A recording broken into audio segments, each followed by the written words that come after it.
It's an election Tuesday. Election of the top 25 teams in college football, that is.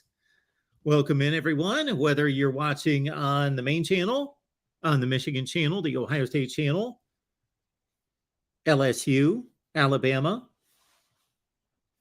USC, how about Oregon as well? We welcome in everyone, wherever you are, across our great nation. Welcome into the Voice of College Football and our weekly watch party for the college football playoff rankings unveiling. I will leave the link to the show in the chat.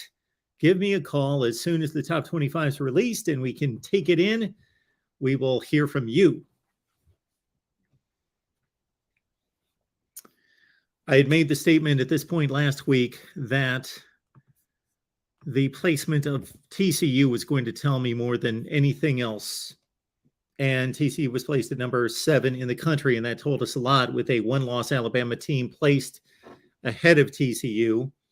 And then a number of other teams within sight, including LSU at their position last week of number 10. Now LSU has posted maybe the most improbable win, big win of the season. Of course, we got to see Tennessee, Georgia. That's going to be the intriguing part for me this week, is going to see, where does Tennessee drop?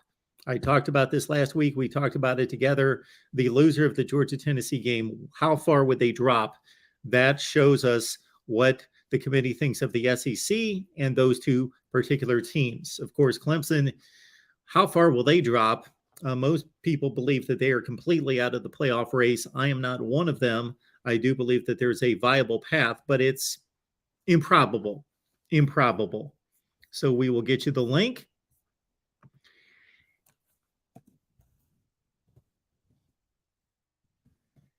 And let's do this as only we can here at the Voice of College Football with all of you. Let's watch the top 25.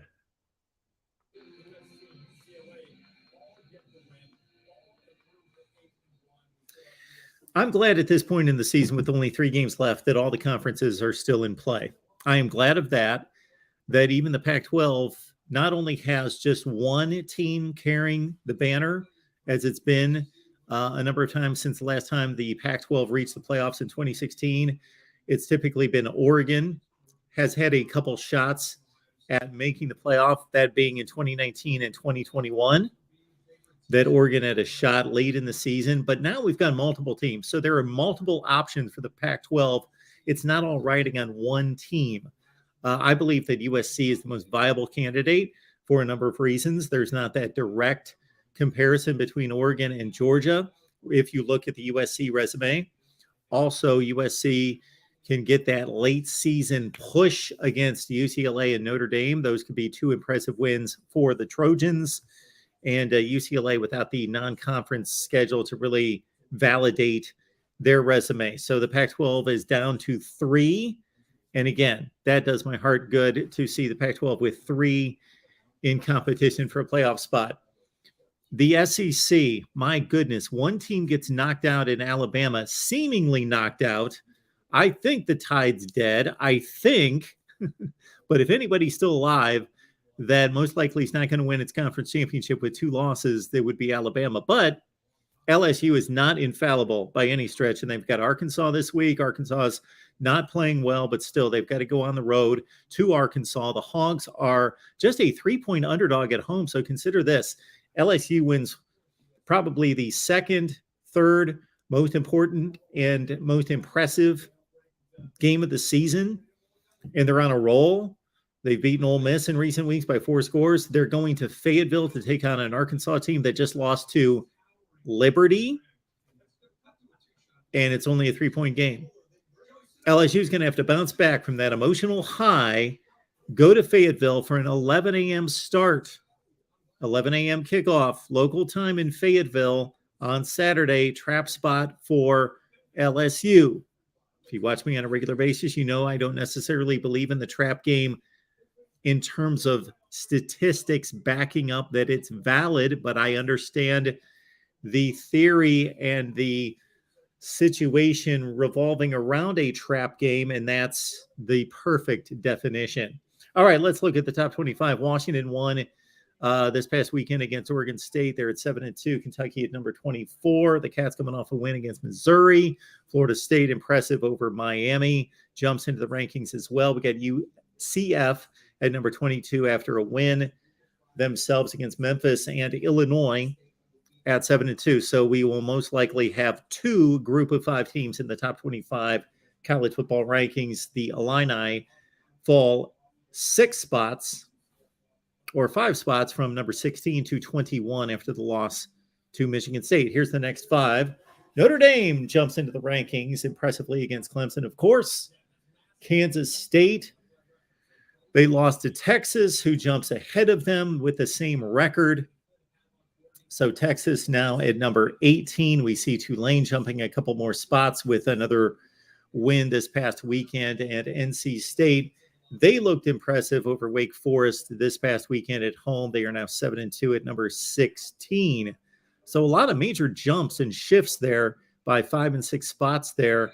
And Notre Dame into the rankings is the highest non-ranked team, I would think, from last week to this week, all the way up to number 20.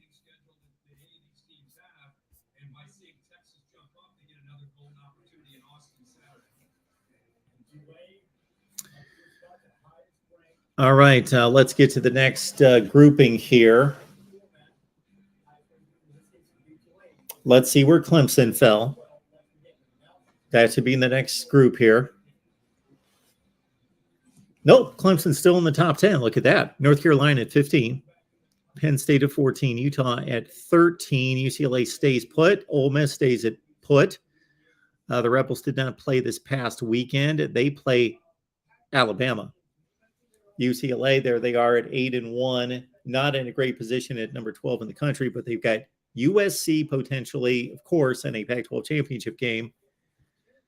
Utah, they're at number 13, of course. Consider the Utah loss to UCLA. So they're giving Utah a lot of credit considering they got whipped pretty good by UCLA, and they've got a 1-game less win total. So I'm not so sure about the UCLA-Utah rankings. Penn State at 14, North Carolina at 15, and of course the Tar Heels are in great position to run to the ACC championship game. Clemson at 10, there they are. They dropped 6 spots. So Clemson, can they gain ground? Well, they got South Carolina. After a game this weekend against Louisville that's turning out to be a more difficult game than we anticipated a few weeks ago. Louisville's on a roll of 4 consecutive wins. So Clemson's got Louisville.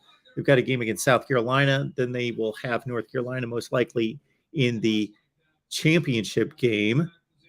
But Clemson's big issue is how they lost to Notre Dame. Not that they lost the game necessarily, but that they lost in a huge fashion. They got smacked around.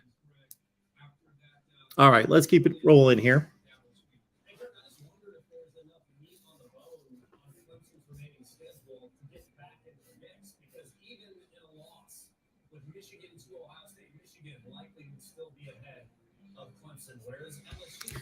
Chrissy does not like Clemson still in the top 10, believes that's a joke. I've got Clemson, I believe, at 11. Smooth Criminals says Alabama's still hanging around. Yes, they are. They're at least at 9, if not higher. ABC, appreciate you being here. There we go. Bama's at 9. They dropped 3 spots. And this is a situation in which this is what makes the rankings difficult, because if Alabama is truly the 9th best team in the country, they lost on the road in the last seconds on a 2-point conversion, 32-31, to a team that's ranked above them, probably at number 6, number 7. Well, shouldn't Alabama do that? Isn't that what Alabama should be doing? The number 9 team in the country. USC goes up a spot, even though they defeated Cal. When you really think about it, think about this. What's more impressive? What is a more valid result? USC barely beating an awful Cal team, or Alabama losing to one of the best teams in the country on the road in Death Valley by 1 point? What's a more valid result? And this, of course, is when you've got to honor the wins and the losses. All right, so the new college football top 7 revealed next. Hopefully we're not going to a break. Let's see what you guys have to say.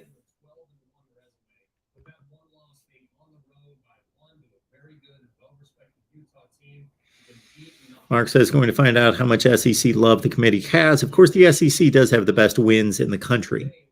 That's my defense for the SEC. Yeah, there's a lot of love by the committee for the SEC. There's no way that they are unbiased concerning anybody, but in particular the SEC. They know the brand Alabama. They know the brand Georgia. They know the brand SEC.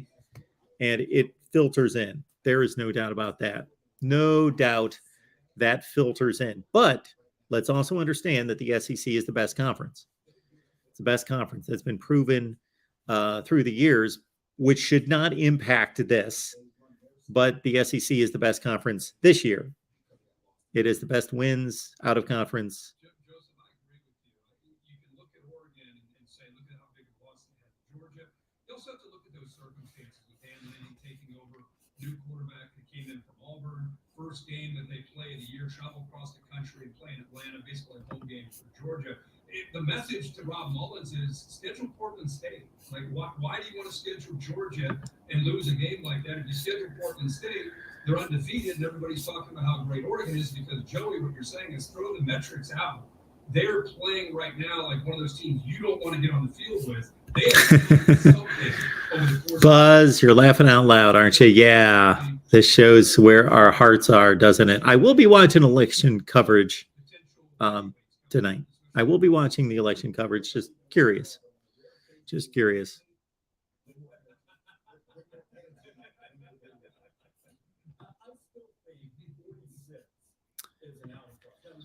Colvarks, good point. Liberty is not ranked, are they? Liberty is not ranked after defeating Arkansas and being at number 8-1 now on the season. However, what have they really done outside of beating Arkansas? And is that a great win? That's their best win by far. And they beat Gardner-Webb by 1. So that's where it makes it tough. Liberty's wins and losses say that they should be ranked, but really, should they be ranked? All right, let's get to it.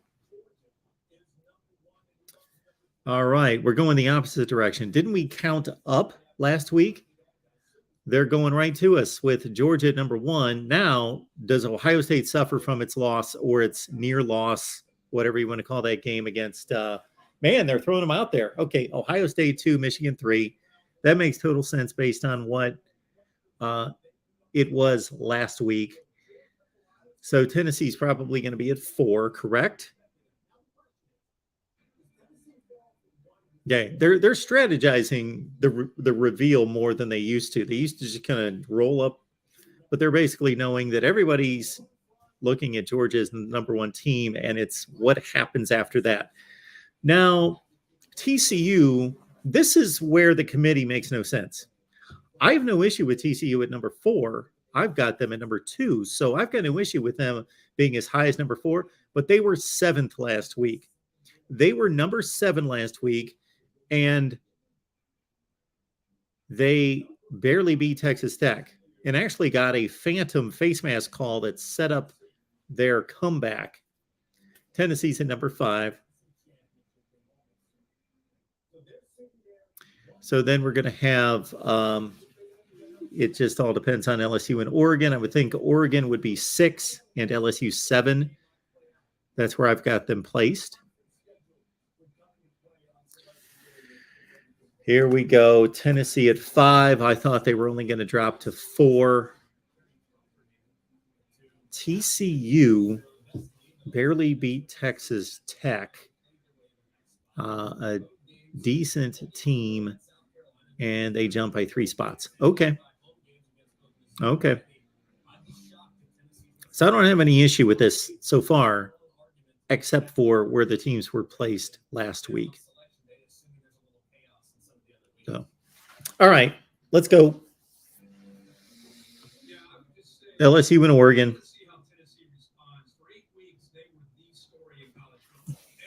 I would think this is going to be Oregon at 6 and LSU at 7. I don't remember where Oregon was last week. I think they were at 8. I think they were 8. So they should jump to 6. And LSU from 10 to 7. Come on.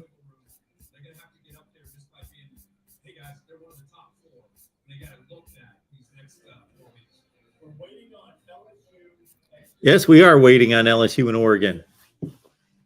Exactly, Reese. There we go. Oregon at number 6.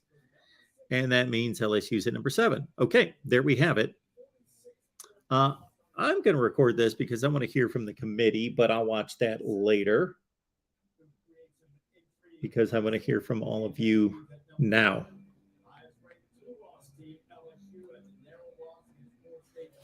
All right, let's go to you. Got Alex on the line. Alex, how you doing tonight, man? Hey, good. How are you? Can you hear me okay? I got you now. All right. So, yeah. First of all, big fan of the show. Happy to be on. Thank you. Yeah, definitely. Appreciate that. I think overall the rankings are very accurate. I think a couple teams should have switched. Mainly TCU and Tennessee should have switched, as well as Michigan and Ohio State. I think Michigan should be out too. But overall, pretty good job from the committee. I agree with what everyone said. Like the initial rankings don't really matter because everything sort of sorts itself out in the last few weeks or so with all the big matchups that always tend to happen. So yeah, the playoff picture became quite a bit more clear, and there's sort of less room for error from the committee, in my opinion. All right, Alex, I agree with you that Michigan should be ranked ahead of Ohio State, and that TCU. So you're good with TCU ahead of Tennessee. I actually wanted Tennessee to drop to 4. I think that was fair to only drop 3. Yeah. I think based on the way they had it set up last week with TCU at 7 and Tennessee all the way up at number 1, that Tennessee going on the road, losing to the best team in the country, right, and TCU really playing an unimpressive game against Texas Tech at home. They were losing that game halfway through the 4th quarter, that wasn't enough for TCU to pass Tennessee. Yeah, you're absolutely right. And I mean, TCU doesn't have 5 ranked wins. Tennessee does that. So I mean, overall, the best by far resume. I mean, you got to wonder how much Tennessee would beat Texas Tech. I'd say probably by at least 4 or 5 touchdowns. So, I mean, I do think they're the better team. But I'll tell you what, that Oregon loss is looking better and better to Georgia. And if there are a couple upsets happen, we very well could see a rematch of that in the semis. Yeah. Tennessee didn't lose to Oregon or Georgia anything close to what Oregon did, but it at least shows that the team that was ranked number 1 in the country also got whacked by Georgia. So that's what that shows. So Yeah. I'm not getting all of Tennessee's ranked wins. Kentucky, Alabama, LSU. Okay. Maybe there were. Well, I do know there were a couple teams that were ranked when. When they played. Yeah. Okay, they're not ranked now. Okay, like Pitt, probably. Yeah, that's true. And maybe Florida. Yeah. But yeah, that Michigan Ohio State game is shaping up to be a doozy. Let me tell you. It sure is. I think both teams are better than they were last year. Yeah. Especially Michigan. And especially with the storyline too. I mean, Michigan really did end up upsetting them, and it was 3,000 days before they got their win. So it's just like with the storyline in general, compared with how high and how skilled these teams are, should be an instant classic. I would think so. It's shaping up to be one. All right, Alex, is there anything else you want to talk about? Not too much. Okay. Thanks for dropping by. Call us anytime. All right.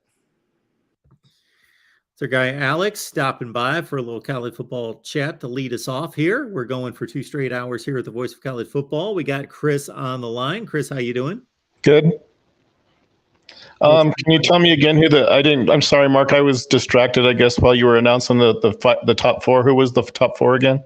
The top 4 are Georgia number 1, Ohio State 2, Michigan 3, and TCU 4. Oh, okay. I thought maybe I'd heard the way your conversation went with the last guy. I thought maybe they had Tennessee 4th there, but because wasn't he saying something about Tennessee being a little bit better maybe as far as a team than Texas Christian? Well, simply that the committee ranked Tennessee number 1 last week and ranked TCU number 7. Oh, okay. Yeah, I think I understand. Yeah, Tennessee lost a game against what everyone considers to be the best team in the country. Yeah. And TCU had a pretty unimpressive win against a 4-5 Texas Tech team at home. Right. Well, I guess I was just going to maybe ask you, so these games coming up, like we kind of know mostly, like, for example, Texas Christian playing, will that be a way maybe to kind of get a better angle, I think, on where Texas, since they have to go to Texas, that's where Alabama played Texas, right? Yes, absolutely. Like where you're going. Yeah, I've mentioned that a few times myself. We'll have that direct comparison between Texas Christian and Alabama, and then all the teams that Alabama played. But since Alabama has 2 losses, how does that going to necessarily, Alabama's not really the top team anymore, so does that really a direct correlation anymore? But Alabama lost on the last play of the game in both games that they lost. They are not far from being at the top. Right. The other question, I think I might, just before you let me go, I don't know if you saw it or not. I think I put it on your, the evaluation for the top 25. What I do is I try to go back and assess each conference separately. And what I found out, I think, was that the best conference seems to be the Southeastern Conference. And then if I did it correctly, then the second best conference should be the Big Ten. And then I think the Big 12 is actually the 3rd best conference. And then it was the Atlantic Coast Conference and then the Pacific 12. So they all kind of fall in line. But do you think that if that's right, if I did it correctly, how does that impact, or should it impact the rankings if they have like a ranking there? I think it should impact the rankings because they are charged to compare teams from different conferences. So if one particular team is playing in a more difficult conference, then they should be judged as such. My question to you, Chris, would be, do those conference rankings, do they have anything to do with the games that are played within the conference? Do the games within the conference impact those rankings or those ratings at all?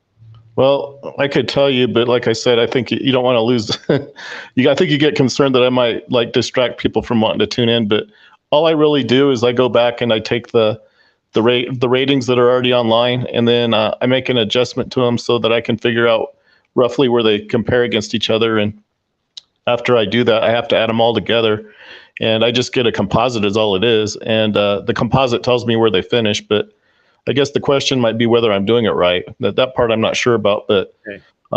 yeah, I think My question basically was a yes or no question.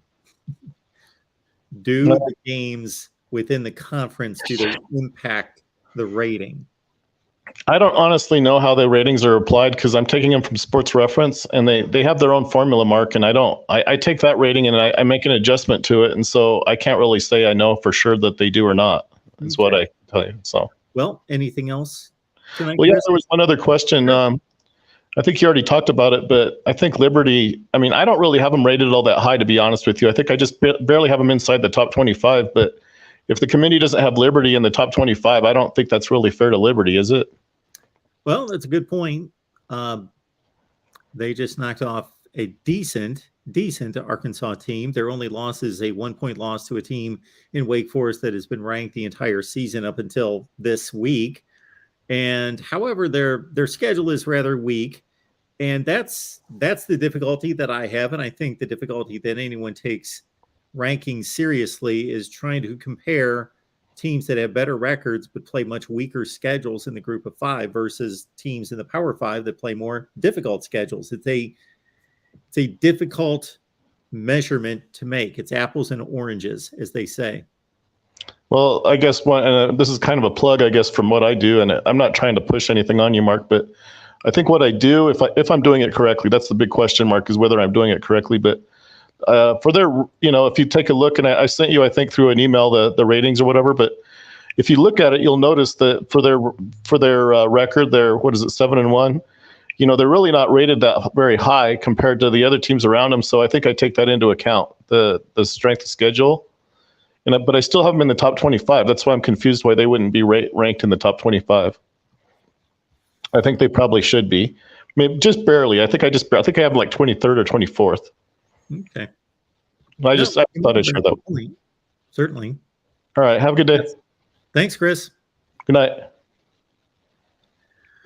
All right. Let's keep it moving here at the Voice of College Football. We did have a question there from Oscar, who says, why is LSU ahead of USC? Alabama should have 4 losses and giving the SEC way too much credit, like always. Well, yeah, you can make that claim, but the SEC does have the best non-conference wins. Therefore, the SEC is the best conference. That's not debatable in any such way. And I'm not even relying on recruiting rankings or NFL draft selections or previous seasons. This season, the SEC is the best conference. It's been proven in the non-conference play.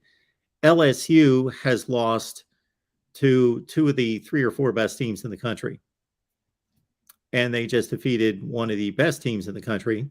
I'm sorry, LSU, of course, one of their 2 losses was to one of the best teams in the country, and they just have a better resume than USC. Now, should USC be ranked ahead of LSU? That's certainly a valid and arguable point.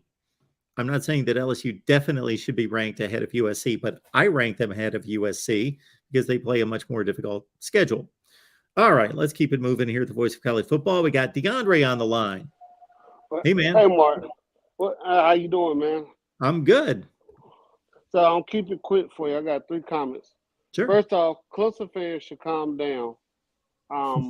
Because you go back to 2014, Oregon lost to Arizona at home and still made the playoffs. Georgia lost 2017 to Auburn at home by, 21 points?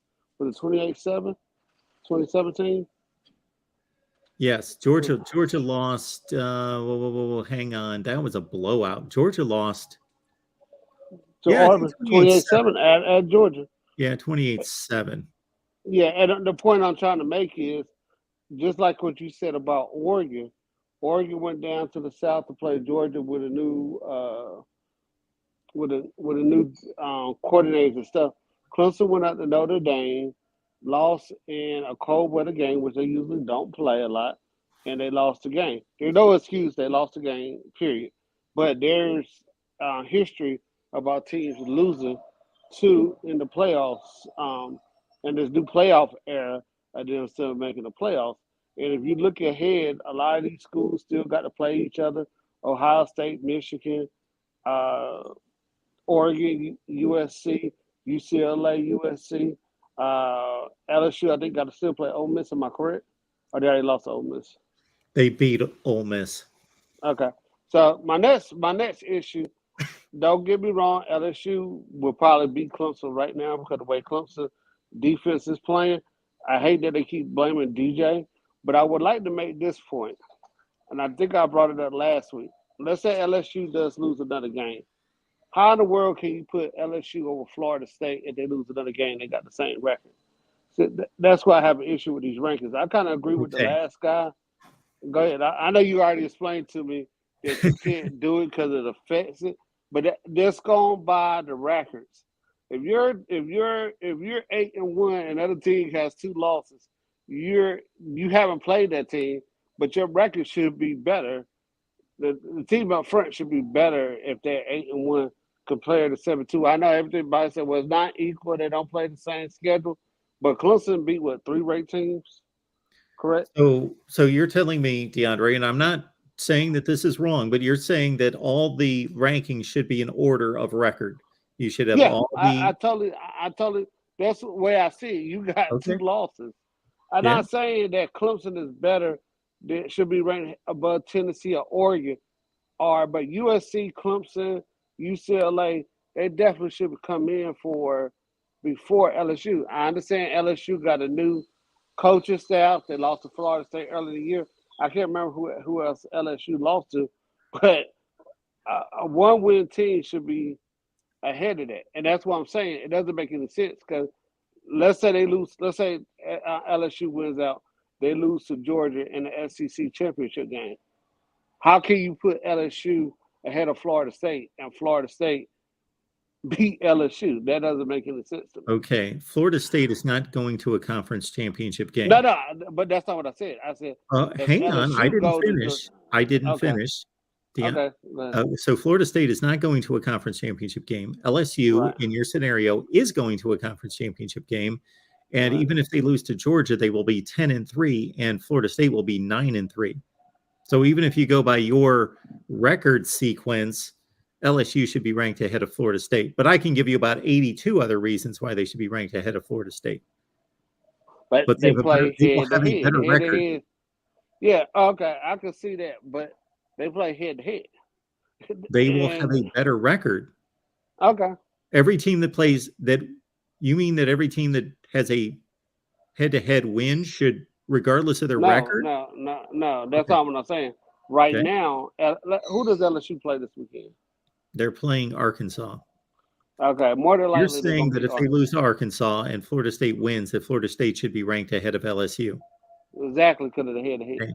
The point I'm making, I completely agree with your theory or with your approach, your point. In theory, I always do my very best to rank teams that won the game on the field ahead of the other teams, but you impact all other ranked teams and you displace them. So, for example, South Carolina beat Kentucky. Kentucky beat Mississippi State. Mississippi State beat Arkansas. Arkansas beat South Carolina. What if they all have the same record? Then who do you probably do because I'm not looking at the records right now because I can't see them on the board. But whoever had the head win. South Carolina's not ranked, I just explained to you, you can't do that.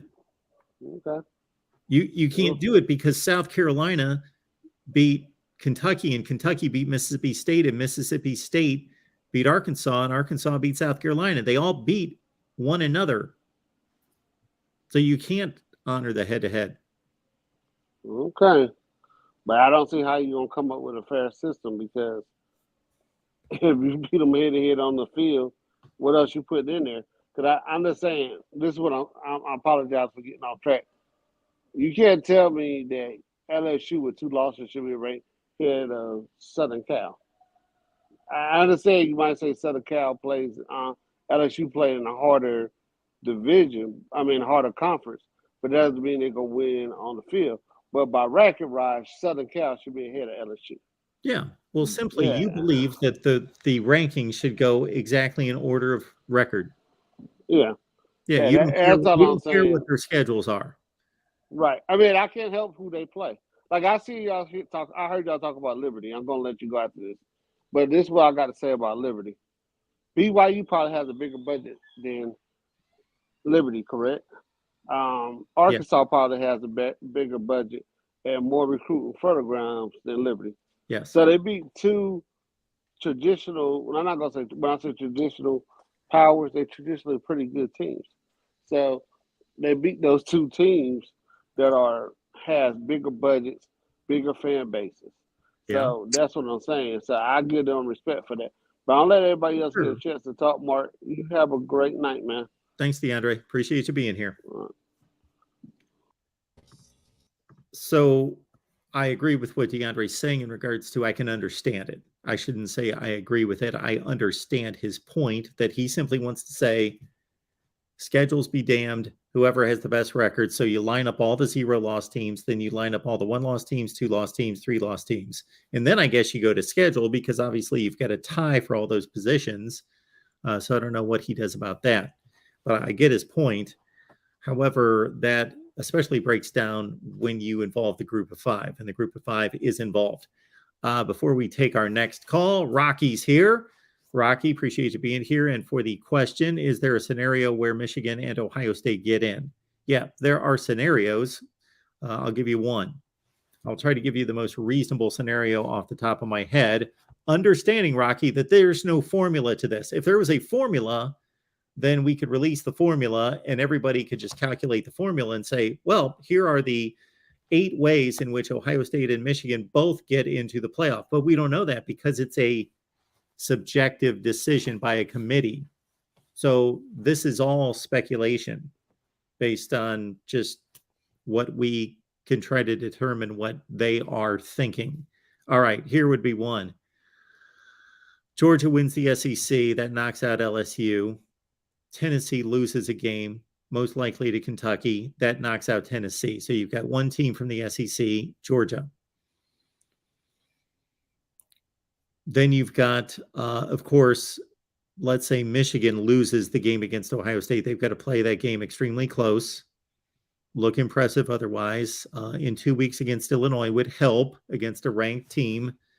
TCU either just loses once, maybe enough, as the Big 12 champion, and the winner of the Pac-12 losing another game. We've got 4 teams in the Pac-12 with at least one loss vying for the championship. So the Pac-12 winner is going to have at least one loss and may have 2.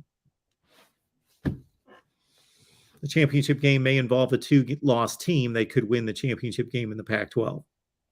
So there's a few ways. Hello, Mike. What's going on tonight? Hey, Mark. How you doing? I'm good. How are you? Oh, can't complain. Just enjoying the show. Nice. I know there's a lot of people. Oh, ignore the Band-Aid. I cut myself shaving earlier. I have all these colored Band-Aids. I have to throw out all the red ones, but well, I can't say that I noticed that. You're tiny, tiny, tiny in the screen, just like I am. Oh, I'll scoot up a little bit. Because I know a lot of my fellow Wolverines, they're kind of hoping that we'd jump too, but it's like after what Notre Dame did to Clemson, there's literally no way that was going to happen. Say Notre Dame beating Clemson pushed Ohio State's strength of schedule up considerably, I'm pretty sure. And I think they're also going to take into account the weather for the Northwestern game. Well, I don't know that they should, but that was just one game. I don't take it into consideration. I take it into consideration of how I evaluate Ohio State as a team and what I think they can do in the future, but that doesn't impact my rankings, the weather. It's football. Yeah, I know. Big Ten kind of gets hurt on that aspect more than the SEC because, they might deal with, an occasional shower, but they're not dealing with snow and bitter cold or anything. Now, one thing, I still think that records matter. I mean, I've always been under the impression that if you're in a Power 5 and you're undefeated, you need to be up there. So that's why I tend to. I mean, I don't think TCU is the 4th best team in the country, but I think them being 4 is where they need to be. Okay. And I personally think that Tennessee and TCU on a neutral field, I think that'd be closer than a lot of people think. I think there are a lot of people that just think Tennessee would just, name the score on them, and I don't see it that way. No, I don't believe that. I believe that they're a better team. I would predict that game somewhere in the 42-28 range, 2 touchdowns. And I probably would put it within a touchdown myself. But I think that's also because I have little to no respect for Tennessee's defense, at least not their passing. And TCU, they're pretty one-dimensional. If they have a running game, I don't know of it. Well, I don't know about that. They've got a pretty good back in Vendray Miller. He's run for 100 yards about 5 straight games. He ran for 150 something against Texas Tech. Because every time I look at highlights, I just see Max just throwing the ball 400 yards a game. And I don't think, like I said, I don't think a 2-loss seller. I know, they've had, some pretty good wins, but they've had 2 losses, and one of them was just a complete drubbing. A 2-loss team that lost that badly doesn't need to be in the top 7.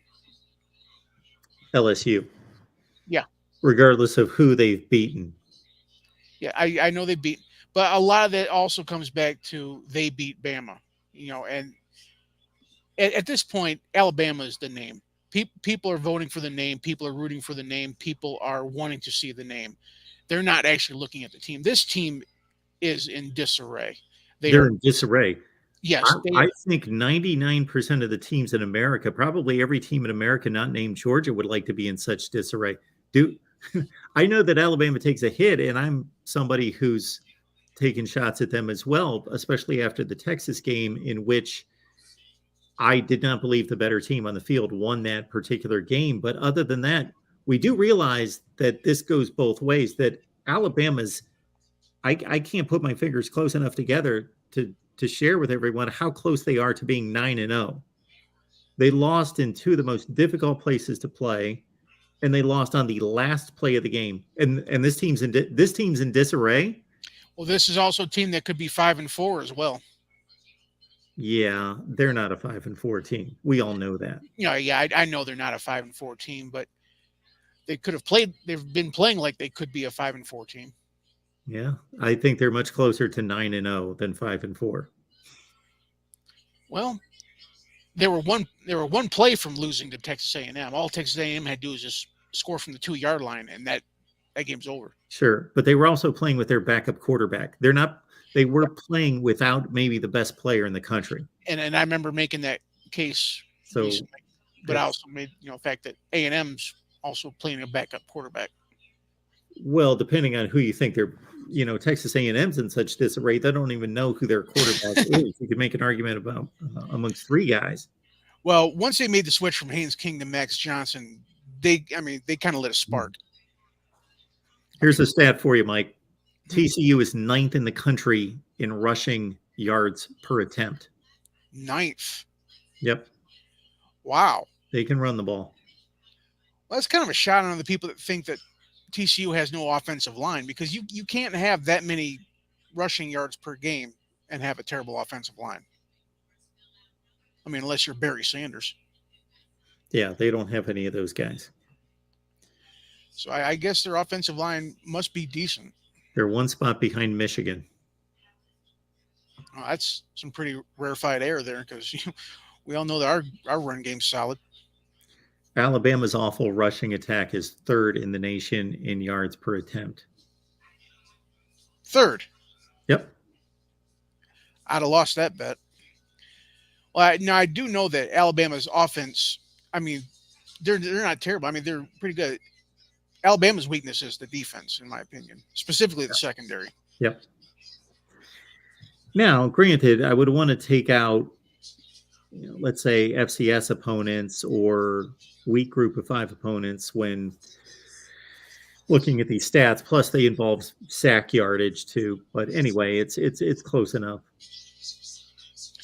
Yeah, 'cause I keep forgetting. Is it the NFL that sacks go against passing and college goes Yes. against rushing, or is it the other way around? Yes. Yeah, so I knew I'm constantly mixing those two stats up because I know that the NFL switches it around. Yeah, I hate the way college does it.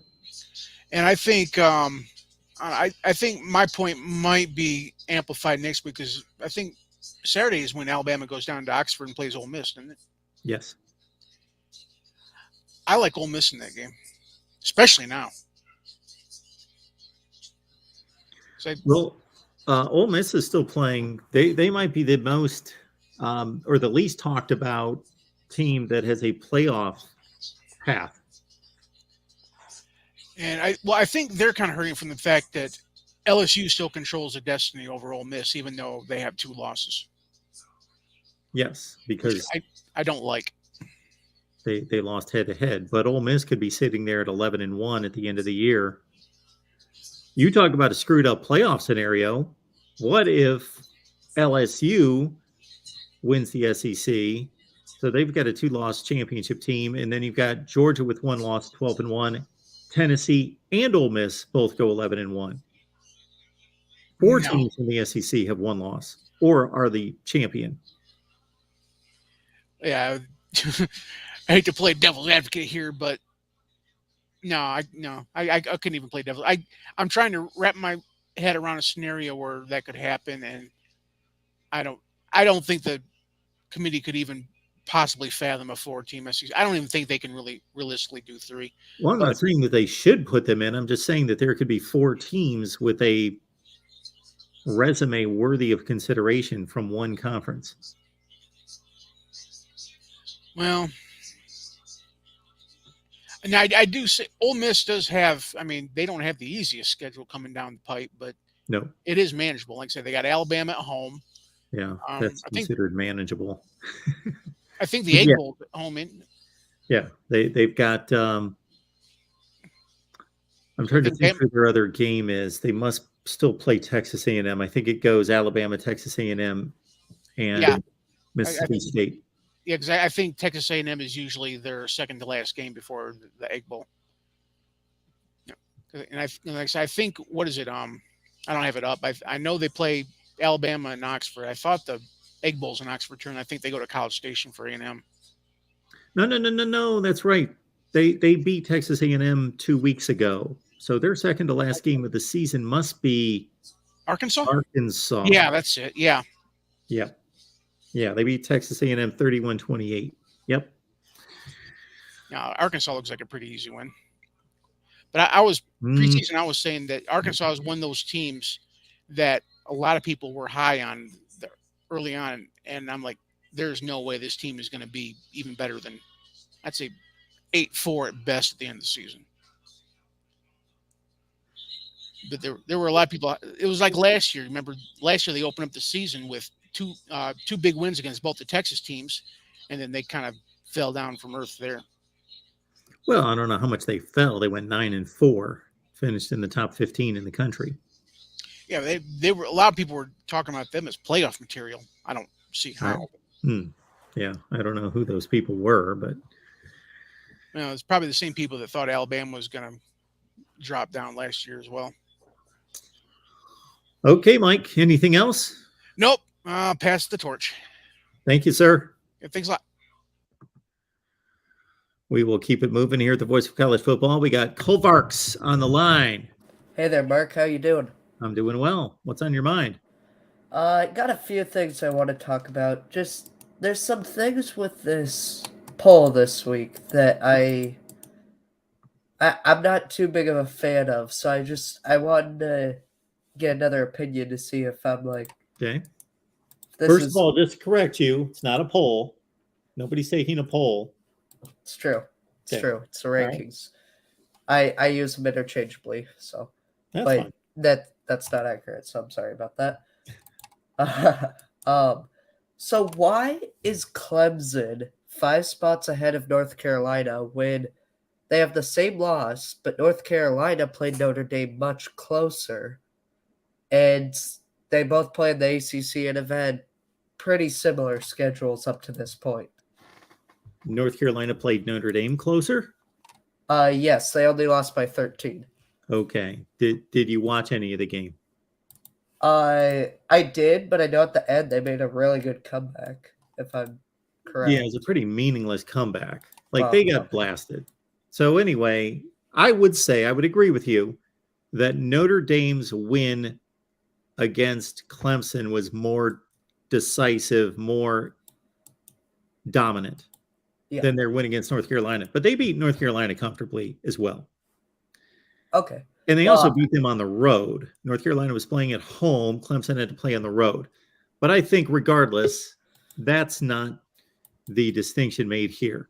It's more about Clemson playing in a much better division where they have had to play and defeat Wake Forest, NC State, Florida State, Syracuse. So they've played 4 teams that have all been ranked at one point in the season, and 2 of them are currently ranked. So they're all top 40, top 30 teams in the country versus North Carolina. Other than the Notre Dame game, their best win is against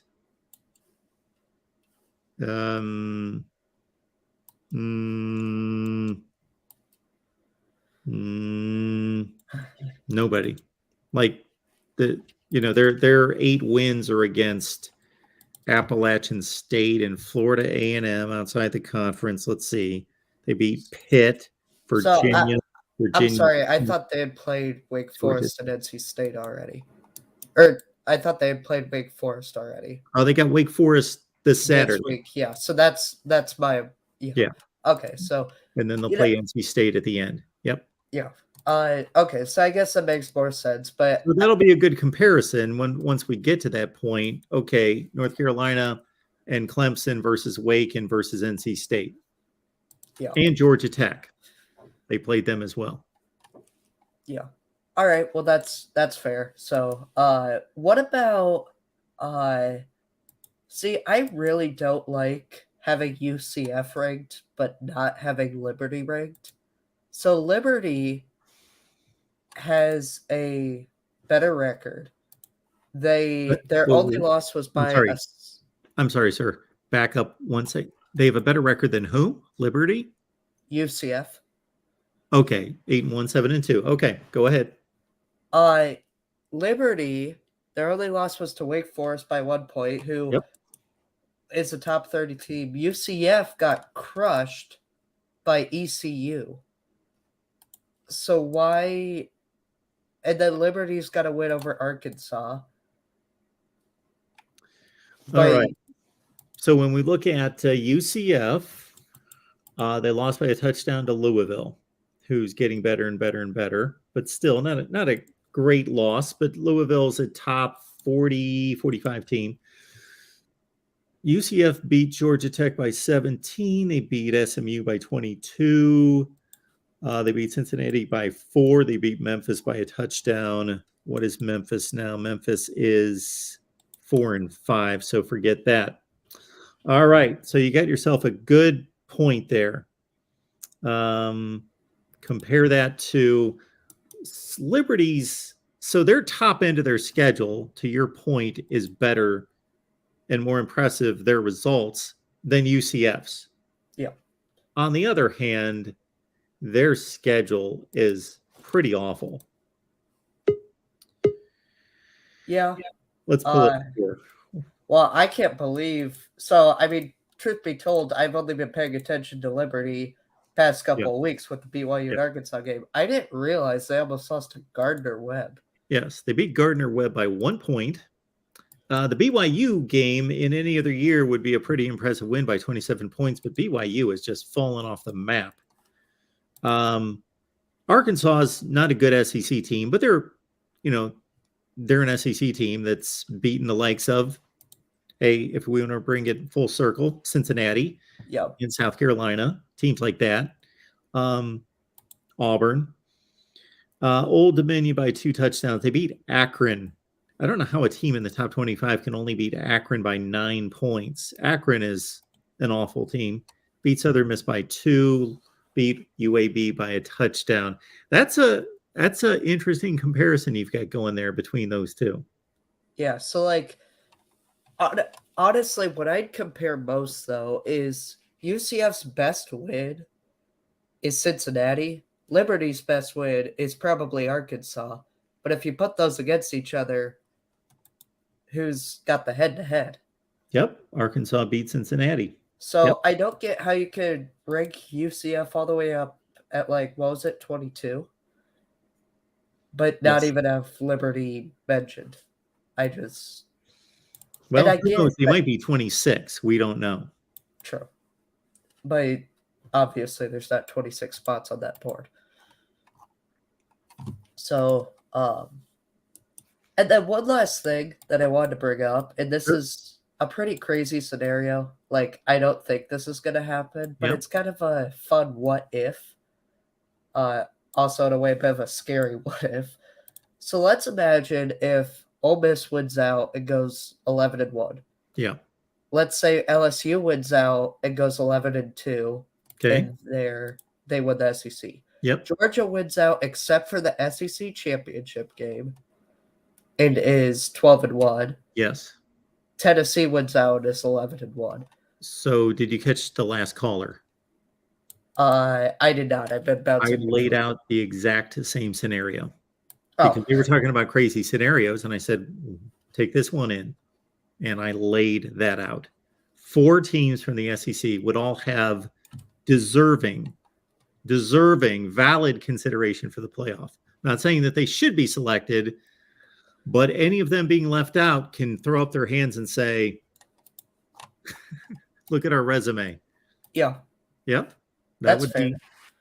Everyone's looking at these other scenarios in the SEC, and we're forgetting about Ole Miss. Now, is that likely to happen? No, but it's possible. Well, and just imagine, let's say, I mean, Maryland is a decent team. They're not great, but they're, I'd say, decent. They have Ohio State at home, and that's right before the Michigan game. Mm-hmm. That could be a trap game. So what if Ohio State were to lose that, but then turn around and beat Michigan, Mm-hmm. and then maybe get upset by Illinois or something? Like, that could happen. Well, then the Big Ten's out. Yeah, exactly. And Clemson wouldn't get in over a one-loss SEC team. TCU, they could easily lose to Texas this weekend. Yeah, they could lose twice Yeah. at the end of this. So, honestly, really, it's not that unlikely. Each individual thing in that scenario is not unlikely, I don't think. What I think is unlikely is all of it happening together, but Sure. And there could be a 2-loss team playing the Pac-12 championship game and win, and we could have a 2-loss Pac-12 champion. yeah. Throw all that together. I don't know how the committee doesn't select 4 teams from the SEC to go to the play. I don't know how you get around that. Exactly. So, Wouldn't that be something? well, and I mean, how would they even rank that with those 4? Like, How would they rank them? who would be number 1, 2, 3, 4? Like, if those were their records, because LSU got crushed by Tennessee, who got crushed by Georgia, but then Georgia and LSU, the head-to-head, went to LSU. Yeah, let's not go through that right now. Yeah, that may be a bit too much. You'd have to go with the best resume and just kind of add it up, and it would be minuscule. All right, Colvarks, appreciate you being here. Yeah, thank you. Have a good night, everyone. You too. And, yeah, all right. All right, let's turn this whole thing over to the guys that basically run this channel at this point anyway. You got Tim, you got Tony, you got Rick. Guys, pop on in here at any time and unveil the latest from the Voice of College Football rankings, and we will clear the deck to bring you guys in. Hey, Rick. Hey, good evening, Mark. Tim, how you doing? Hey, good, Mark. I'm riveted. I want to come back next week when we hear that the SEC found a scenario to get in 5 teams in the playoffs. So we had 3 the week before. Now we got 4. I can't wait till next week. Did you hear that scenario, though? Did you hear that scenario? Let's not be jealous, Tim. Come on. No, Mark, I was too busy vomiting from the nonsense. That is insane. But anyway. By the way, if the real MVP is in the audience, he might want to call in because we do have the special perspective inside the mind of the real MVP. So yes, he may be displaced by our last caller. The real MVP's SEC love, affection, his paranoia, his obsession, maybe have been surpassed by the caller that proposed a 4-team playoff. It could be. It could be. Well, we have the votes from your community. So as you guys know, every week, as LBC has organized the 12-pack Patreon playoff prediction poll. And what that is everybody in Mark's Patreon community is welcome to participate, and they send in a ballot and we tally them up. And so there's people there from the ACC, Big 12, Pac-12, and SEC. So all 5 conferences plus some independents are involved, fans of all those different folks, and then they submit their top 25 ballots, and we put it together to see what you guys in the Voice of College Football community think would actually be the playoffs if they were held today. So, and we want to compare them to what the actual folks have done. And the funny thing is, LBC came up with this idea, and now all of the media people do it on Twitter all the time. So this is an LBC original idea. He's got everybody else beat. So hang on there, Tony, because really this is Mark's creation, because he developed the Discord on Patreon, and that's where all the knuckleheads started talking, and that inspired me to come up with an idea. And so this is really, if it wasn't for Mark and this platform, this wouldn't have happened. So this is Mark's baby. These are the guys in your Patreon community that have taken action, and we're ahead of the curve because we're on the voice of college football, Mark, and we just deal with the facts. We deal with the facts, and this is a reflection of the community. If you don't like it, like the first iteration that came out on October 5th, we were lambasted as Pac-12 homers. How are you coming up with this thing? It's like, you know what? If you want to complain, we don't come up with it. And join the knuckleheads. You know, don't today on election day, don't just complain about it. Cast your ballot, god darn it. Pay the $5 and join the community. If you want to complain, go ahead, because nobody's going to listen to you on the chat there. But that's you. If you want to be a wallflower, continue to be a wallflower. If you want to make your vote matter, step on up. We'd love to have you. Well, we've got your vote, so let's see what you guys had to say. And I thought it was pretty impressive. Let's see. So you guys put in first place the Georgia Bulldogs, who would be remember the highest 4 conference champions host a big bowl game and get a bye, and then everyone else filters in with the next highest. Who are not conference champions or not the highest 4 conference champions hosting a game at home. So second, the Michigan Wolverines displaced Ohio State in your community's voting. Next up, Ohio State. But because this community did not vote Ohio State as the prospective champions, Ohio State is instead going to that very envious number 5 spot where they'll host a playoff game in Columbus. Next up, Tennessee hosting a game in Knoxville. Once again, those 2 byes are still empty because Ohio State and Tennessee not projected as conference champions. Then the Oregon Ducks hosting the Cotton Bowl with a bye, and TCU at getting that 4th seed as the prospective Big 12 champions. Moving on, you guys put USC to host a home game in LA. And you put LSU to host a home game in Baton Rouge. So, who are these teams going to play in your voting that you guys put together?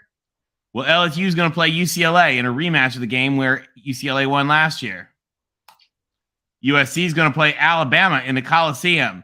1978 comes back to life. Tennessee is going to play the ACC champions Clemson, who's in that 11 seed. You guys pummeled Clemson after their loss. And finally, or actually before we get there, next out, the two bubble teams that you guys said were the next. Now remember, they're higher ranked than actually, I think, than Clemson or your number 12 seed, but because the top 6 conference champions get in, Clemson and Utah did not get the votes. And they instead went to Tulane. So Tulane comes in at number 12. So that's the bracket. Any thoughts real quick? And then we'll take a look at how the actual voting came out. What do you think, Mark? Well, USC and Alabama signed me up for that game anytime they can get together. Much to Tim's point, throughout the season, yes, I would love to see that game in about 2 years in particular. But even right now, would love to see those two get together. LSU and UCLA, I think, would be a tremendous matchup. Very close game. I'd be intrigued. I'm all in on that one. Ohio State, Tulane, of course, has route written all over it, we think. But I think the most difficult bracket looks like, to me, would be the upper right USC, Alabama, Michigan bracket, I believe. I fear that our Trojan defense would not fare well in that bracket. There's some holes. This time it's swapped from Tuscaloosa to Los Angeles, but even that's not going to help, probably. No, that unless we get some of their linebackers in the process, it won't help. Well, Alabama has some flaws. They don't really have the receivers they used to have. They have one running back, and they're not as formidable, especially on the road. This would be a road game. I think, Tony, you mentioned 78. That's when SC was down in Birmingham. But last time that's yeah, I forget which year we were there. Was 77. So that would be great. And hey, winner gets to stay in LA and then play Michigan in the Rose Bowl, and that's a treat. I like the LSU UCLA rematch down in Baton Rouge. That's a heck of a game. And then Columbus with Ohio State hosting Tulane. Maybe the Buckeyes donors enclose the stadium with a temporary dome, so there's not any wind issues. And CJ Stroud. We wouldn't want Ohio State to get wet. That's right. Ohio State presented by the Wicked Witch of the West. Mark, I love you. I just have teasing, Mark. We're just teasing. A little smack there, Mark. Because we don't want weather to be an issue. That's supposed to be the California team indoors coming to the Big Ten, not for the Big Ten teams playing in the Midwest. You know what I love to see though is Tennessee Clemson. That is a game because Clemson has never ever played Oregon. So we get the little towns of Clemson and Eugene matching up at Autzen, a possibility. That'd be great. So it's like the Orange Bowl, the best orange team gets to go to Autzen. I like it. Or actually, it's in Dallas. I'm sorry. That's right. Jerry World. There you go. They get Oregon and Jerry World. All right. So we take a look at the votes. Let's do it. See how you guys did. So you guys, now this is actually looking at 1 through 12. So this is not doing the playoff seeding, which has its specialties. Now number 12, you guys had a little disagreement. You guys put Utah in there.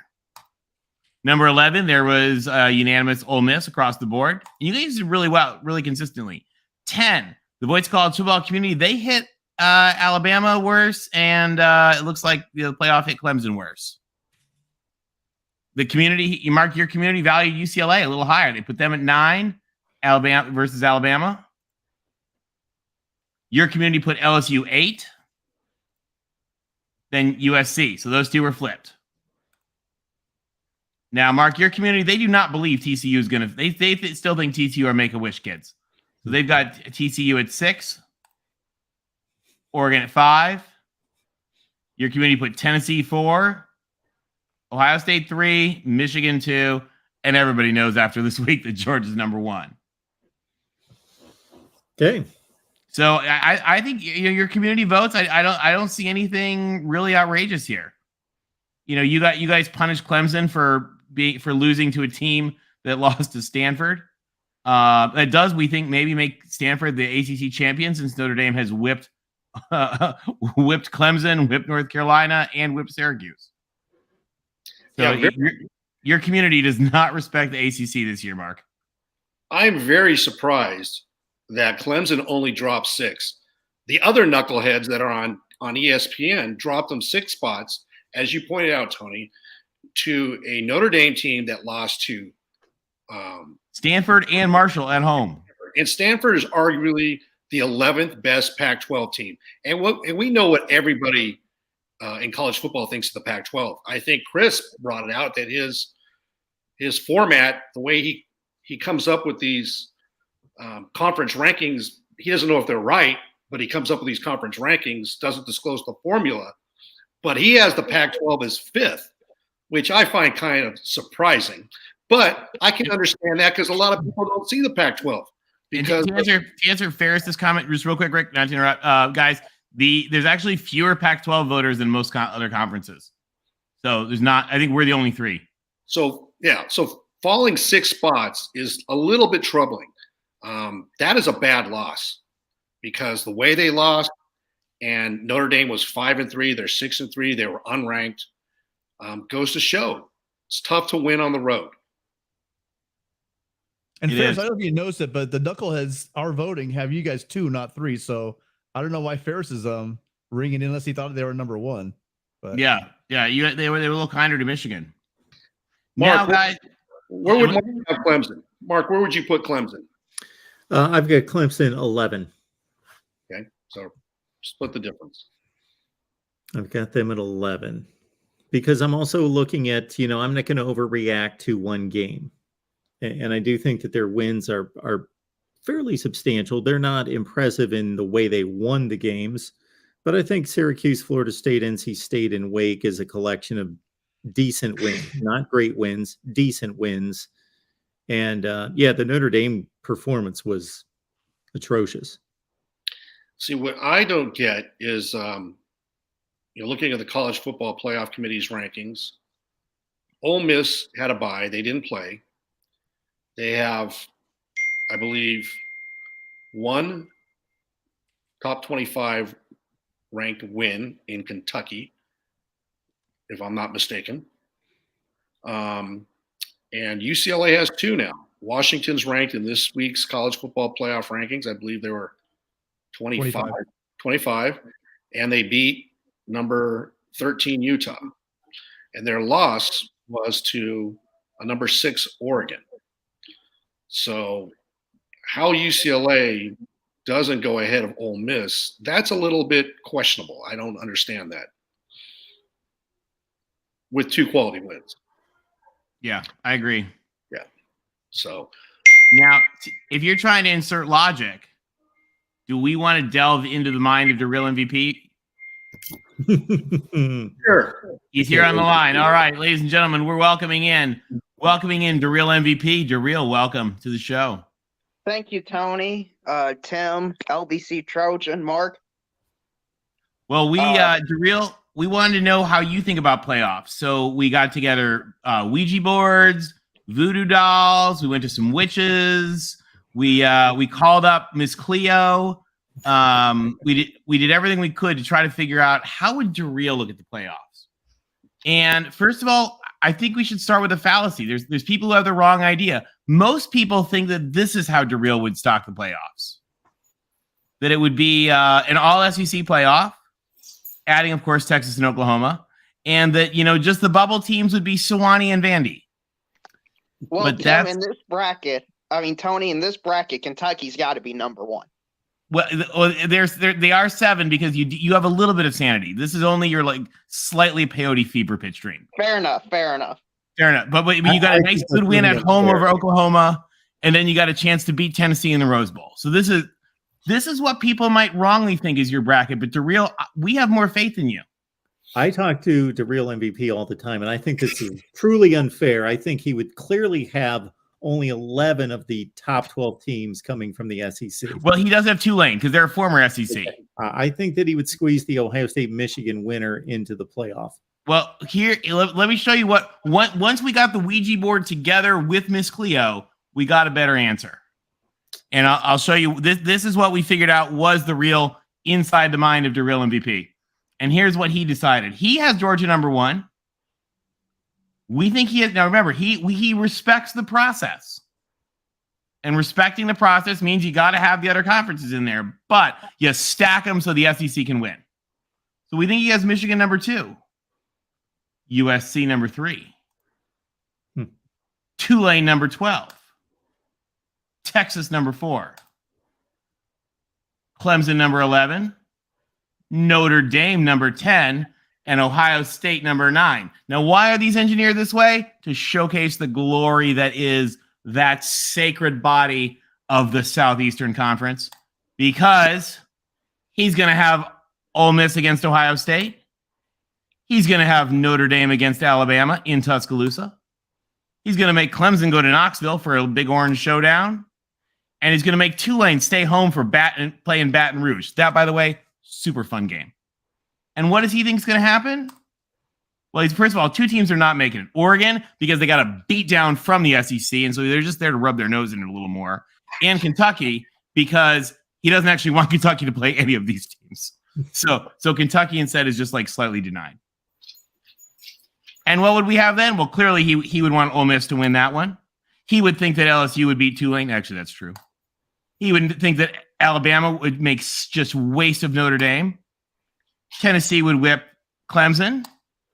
And then we'd see Georgia winning that bracket, LSU winning their bracket, Alabama beating Michigan, and Tennessee beating USC, giving us, which that probably would happen, and that would give us a perfect 4-team SEC bracket from which Georgia can celebrate the glory amongst the SEC. Darrell, how close were we? I'm not going to lie. You're pretty close. We're pretty close. There we You're go. pretty close. See, I knew you would respect the process. Right. Based on this scenario, okay, which I will admit is unlikely. And by the way, Ohio State is number 9, just to tick off all the bucknuts in the chat. Yeah. Notre Dame, I don't think I would have Notre Dame at 10. I think you should have, just for the heck of it, put Marshall there just because they own Notre Dame. Oh, that's a good thing. That's a good zing. I like that. See, I thought you might want Notre Dame just for the glory of being able to say that the SEC has smited each of the other conferences and Notre Dame. Yeah, but I mean, they're Notre Dame. I mean, if Marshall and Stanford can smite them, is it really worth bragging about? Oh, zing. I like this, Darrell. I like it. Yeah. All right, you're right. That should be Marshall. But outside of that, if you just look at the games in this bracket, other than Ohio State and Ole Miss, okay? Is there a game anybody would object to being the way it currently is shaped out? Do you see why we engineered it this way, Darrell? We knew we could get in your mind. We knew we could get in there. Probably got some Michigan fans upset, but I've seen Alabama and Nick Saban do so much in my lifetime. I'm not picking against Alabama and Nick Saban. I'm sorry. I probably wouldn't either. It's fair. That's fair. Yeah. I like that Tennessee Southern Cal game. That'd be a fun one. Tennessee would. How much would they score on them? 63. Well, the over/under would be 245 on Tennessee's defense. Yeah, the over/under in that game is 245, and it's in Jerry World. I think currently I would have TCU as the slight favorite over USC, but I just need to see how USC looks against UCLA and Oregon if they were to meet in the Pac-12 title. Well, and there's no TCU because you have a chance to get a real SEC team as the Big 12. So that's why you took Texas. Oh, yeah. I figured that was the case. Yeah. I'm not sure if you heard my call last night, Tony, but I said how poetic would it be if a future SEC team knocks out the Big 12 and all 12 in all likelihood from the college football playoff? Oh, I think it's going to happen just by reality. Yeah, I know. Vegas has it as a 7-point favorite for a reason. Yeah, I agree. I would probably still bet on Texas, even with the points. Oh, anyway, Darrell, hey, we love you. We love to tease you, but we do love you, and we know that you respect the process, and it's always fun when you call. So we figured we'd give you the bracket of your dreams. Well, thank you, Tony. I appreciate it, and you all do a great job on the USC post-game show and are great callers and just great guys all around. So it's great having you in this community. You too. Hey, keep it up, Darrell. We love you. Thank you, guys. All right. We'll talk to you soon. Okay. So anyway, we thought we'd have a little fun with that. But this was the real bracket that you guys voted on here again. And I think there's some good games. That would be Nick Saban's first time coaching a team at the Coliseum. That would be huge.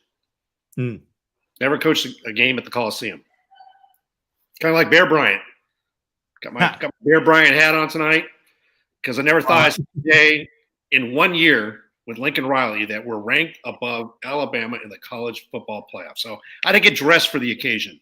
My Alabama friends out there love you, but going from 4-8 to above Alabama, hey, I'll take that any day of the week. My season is set.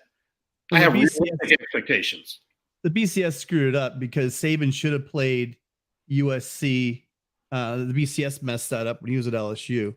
That would have been a great game. Pete Carroll versus Nick Saban, and that would have been good. There, this would put that to rest, that injustice, because it would be great. And again, with Nick Saban, like in a meaningful way, not playing like a Helton, team, somewhere in Jerry's world, a real meaningful game, a home and away game, even though it's a playoff game. It would have been amazing to see this kind of a matchup back then. But this would make up for it, and with a team that's not led by Helton. So it would be perfect symmetry. The Bear coached the Coliseum, and so did Nick Saban. I think the Pope was there, a couple of Olympics. Hey, you got to send out Saban the right way. Come to the Collie. I like it. And that's what you're going to have with a 12-team playoff by expanding it. And I know there's going to be, a certain opinion that doesn't like it, but you're going to get to have these matchups, right? Because what may happen in college football that you're hearing now is, well, if Oregon would have scheduled Portland State, they would be one of the top 4 teams right now. So you might have these teams that decide, you know what, we're not going to go ahead and challenge ourselves in the out of conference. We're just going to go ahead and play G5s and maybe a lower level Power 5 team, so we can make it through unscathed. But you get to the playoff, and this is mandated. This is what it's about. And real quick, just to reiterate something, we've got Apocalypse South says, "Lol, y'all put Oregon and TCU ahead of Ohio." No, guys, this is the process. The process says the top 4 conference champions take the 4 top seeds. So the voters the voters here think that Michigan's going to beat Ohio State. So Ohio State, even though they're number 3 overall, they are the 5 seed. And this is actually one of the interesting things with the system that the playoff expansion has adopted, is that you're going to see that number 5 seed is usually going to be overweighted. And that number 4 seed, which is just the 4th best conference champion, is almost always going to be lower ranked than the number 5 seed in the actual polls. So you take a look at what was the actual poll. Wrong window. The actual poll here had Ohio State 3 and TCU 6. So guys, this is the process, and you're going to have to get used to it. Well, this is what they're going to do. We've had a couple drive-bys that did not understand that. I've seen a few other people comment, "Oh, they've got Oregon at number 3. I'm out of here," thinking that that's where they are ranked, not understanding that this is the future process. And so that's one of the changes that they're making with this 12-team playoff, is what you're seeing right now, where there might not be a value on being a conference champion with the way the 4-team playoff sets up. When you expand to 12, they are putting a value on winning your conference. So the 4 highest rated conference champions will get a bye. They don't necessarily have to be the 4 highest ranked teams. And that's the difference between the 4-team playoff model and the 12-team playoff model. Yeah, it's going to be fun. Well, thank you, Mark. We appreciate it. This was fun. And everybody, guys, if you haven't joined Mark's Patreon community, we'd love to have you, and we'd love to have you help vote. Tim, Tony, Rick, thank you so much for all that you do. This is an amazing thing that you guys have embarked on here. Rick's idea, I believe it originated with him in regards to putting this together about the playoff bracket and taking 2022 and jettisoning us forward is phenomenal. And of course, what you guys do on Wednesday night with the Pac-12 show and USC post game is amazing. You know what? Tony brings it to life. These graphics are phenomenal. Yes. Tony sends out the ballots, organizes them. I just do it in PowerPoint. It's easy. You're amazing, Tony. So thank you. You guys are the best. Thank you. And thank you to everybody in the whole community. It's because of you guys that it makes it fun, and that's where we get all the stuff from. Thanks, Mark. Thank you, guys. Thanks, Mark. You guys are phenomenal. Thanks for stopping by as always and giving us a slice from the Voice of College Football community on Patreon. And we will take our last two calls of the night. We got Buckeye Mike here, and want to remind everyone that you can join us on Patreon. Go to patreon.com, search MarkRogersTV. You sign up there, and you can join those guys and a whole lot of other folks in our community and talk college football on a regular basis. Buckeye Mike, you're wearing a USC shirt. A Cotton Bowl. Oh, okay. Shirt. I got you. All right. That makes more sense. Okay. So that was interesting.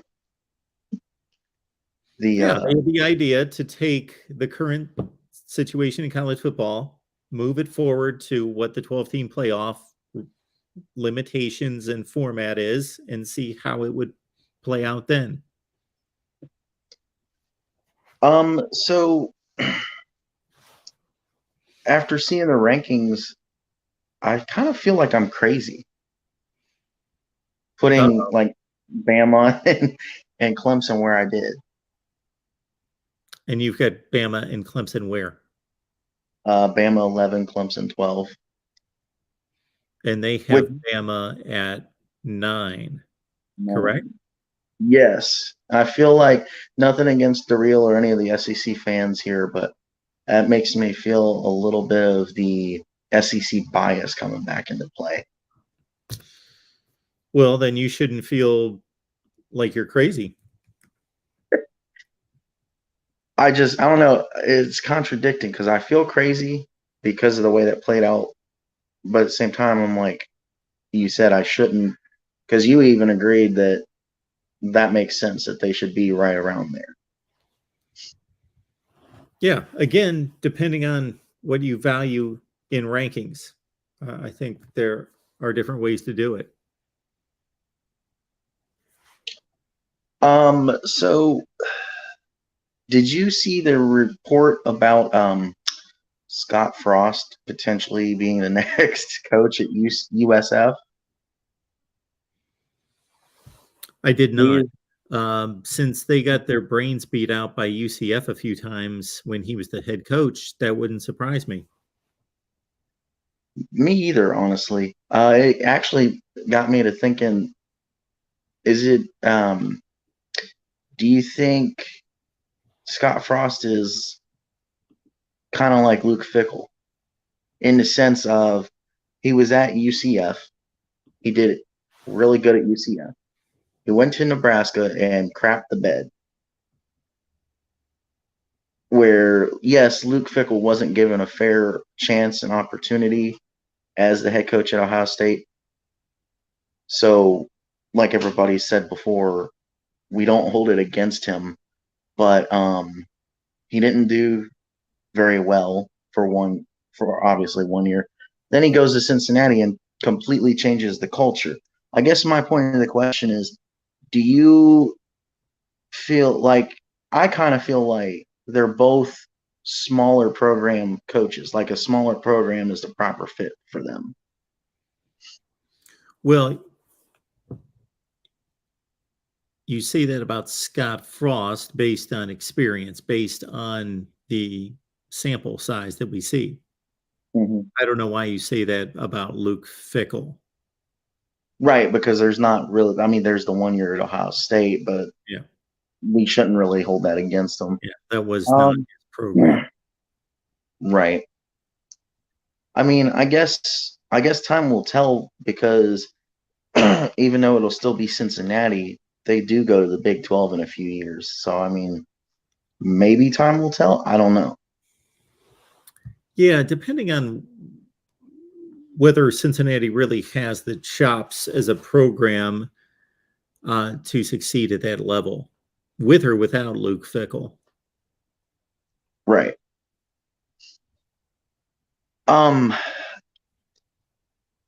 I just wanted to, because I was in the chat before I called in probably about an hour or so ago.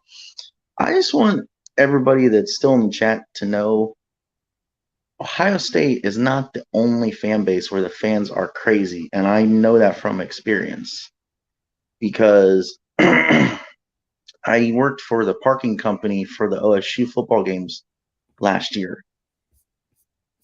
I heard of incidences in Michigan where Michigan fans were destroying OSU fans' vehicles and everything else. And that's why I always say, and I feel rightfully so, that Michigan doesn't beat us enough to where the fans know how to handle a win against Ohio State. And the other thing that I really noticed was after we barely beat Penn State last year, I watched a couple of Penn State guys pick up a trash can by the shot and try to chuck it into a crowd of OSU fans. So we're not the only crazy fans. We can be crazy and kind of stupid sometimes after we win the national championship and light couches on fire and stuff, but we're not the only ones. Yeah, it would be nice if people really thought about all of this and came to the result that we root for who we root for based on where we were born, where we were raised, who influenced us, and that's the only difference. Yeah. I know sometimes it can be different in certain cases. I know some older people that, started as an Ohio State fan, but they're so old to the point that Woody was the reason they were Ohio State. But then the reason they flip-flop doesn't make sense to me because they were like, oh, well, Bo is at Michigan and Woody's not at Ohio State anymore. So I guess I'm going to root for Michigan for the rest of my life. I've not heard that one.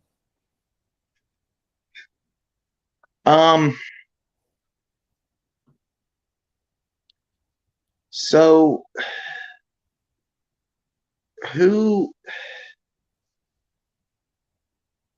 what do you, I know we're probably talking like 5 or so. I mean, I hope that it's longer because I don't know if you saw Ohio State's future non-con head-to-heads. Between next year and I think 31, we have head-to-heads with Georgia home and home, Bama home and home, Boston College, Oregon again, and Texas again. In Washington. Oh, yep, that's right. Who do you think replaces Saban, and how much longer do you think he has? Oh, wow. So he just turned 70. I've always thought that depending on who replaces Saban, give it about 4, maybe one full cycle, so 4 or 5 years after he goes. And now nobody knows for sure, but I always thought one full cycle and Bama's probably back to the time period between Bear and Saban, where it's 6, 7, maybe 8 wins. I think you're selling them short a bit on what they did between the Bear and Saban. Granted, I was born in 96, so you may want to look at the win totals. There were a few of those, but it was a higher winning percentage than that. And they did win a national championship in 1992. That's right. Miami. But anyway, I think Saban's going to coach as long as he's healthy. I think he's being brutally honest that he says, this is what I enjoy doing. I don't know what else to do. I would be bored and wouldn't have any purpose if I wasn't coaching. So I just think he's going to continue to coach until he doesn't feel it, until he doesn't want to get up in the morning to go coach because of maybe some physical ailments. And I think actually the onset of any physical ailments to start, he's going to combat them by coaching and thinking, I'm going to combat losing my health by staying active and keeping my mind sharp. So I think he's going to coach for a long time. I don't know what that means. It's probably 5 years, 6 years, something like that. And then after that, my goodness, the world of college football is going to look so much different 5 or 6 years from now than it does now. But, 5 or 6 years ago, if you're going 6 years ago, Kirby Smart didn't have a head coaching job. Urban Meyer was the coach at Ohio State and looked like he was bearing down on Nick Saban for national championships. And you could make all sorts of claims about college football at that point.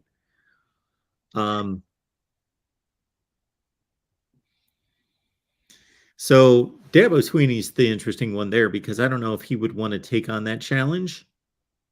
I don't know why he would. Why would you want to follow? He's going to be a legend in his own right, but not to the degree of Saban unless he really kicks it in. And so why would you want to follow Saban and have to live up to that? That's what I'm trying to rattle in my head. And it's funny you mentioned Dabo because in one of my videos last week, I even said, I don't know who would, but I would put my money on Dabo. Granted, Dabo and Scott Frost are two different people. They're two different styles of coaching. But Scott Frost graduated from Nebraska. It didn't work. So why would another team turn around and get a coach that graduated from their school? Yeah. So that's a point, but is that the reason it didn't work for Scott Frost? Because he played there. It just seems to be so separate from the actual issues and job that he had that he happened to play there. Mm-hmm. Dabo Swinney, if he's concerned about his legacy, he could also look at it as though when you win at one place, there's a certain cachet to that legacy that you never went anywhere else. You were always the Clemson head coach, and people are going to remember Dabo Swinney Clemson. From the standpoint of people evaluating how good you are at what you do, there's something to be said for like a Nick Saban and Urban Meyer come to mind in particular as being guys that wherever they went, they won, especially Urban Meyer. So there's one cachet to always being a legendary coach at one school, Joe Paterno, Bobby Bowden, and I know Bowden was at West Virginia, but building your legacy only at one place versus there's also cachet to being like, oh, wow, that guy proved that he didn't have the perfect situation or it wasn't just the right fit there, but he could go anywhere and win. And maybe Dabo Swinney would want to take on the Alabama legacy and win championships at two different places. I don't know. Yeah, it's tough to say.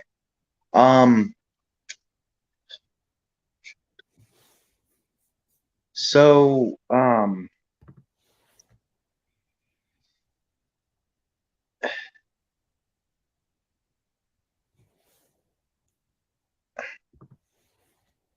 I think I did it again.